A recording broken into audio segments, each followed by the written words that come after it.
મારો બુબુ ધ્રુજે છે બરાબર. હવે આ લોકો છે ને, આ લોકો કોઈ વાત સમજવા તૈયાર નથી, કારણ કે એને જે ચૂત મારે છે ને જ્યાં પિચકારી, એને રૂપિયા જોઈએ છે બરાબર ફરવા માટેથી. એને મબલખ રૂપિયો જોઈએ છે. એને રોજ પનીરના શાક ખાવા છે, આઈસ્ક્રીમ ખાવું છે, 5 સ્ટાર હોટલમાં ઉતરવું છે, અહીંયા ચોદાવવું છે 5 સ્ટાર હોટલની અંદર બરાબર, જેનું એક રાતનું ભાડું 25-30 હજાર રૂપિયા હોય ને, એવી હોટલમાં જઈને એને ચોદાવવું છે.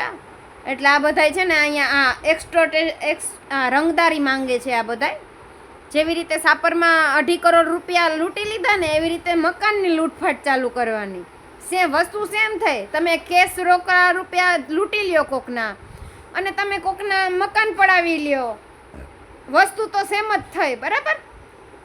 પણ એને ખબર પડી ગઈ કે ભાઈ અહીંયા પોલીસ છે, એ ટુકડા ઉપર આવે છે, અને કદાચ પોલીસવાળા એના ભેગા મળેલા છે. એટલે એક પોલીસવાળો આવ્યો ને એટલે આખું ખાતું આવી ગયું હોય એનામાં.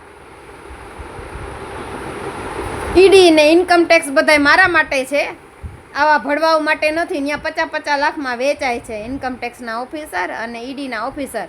પછી પટલા આવે ને, એ જ પટલા પાછા એને પકડાવે. કેમાં? લાંચ રિશ્વતમાં, એસીબીમાં, કે અમારી પાસે 50 લાખની લાંચ માંગી.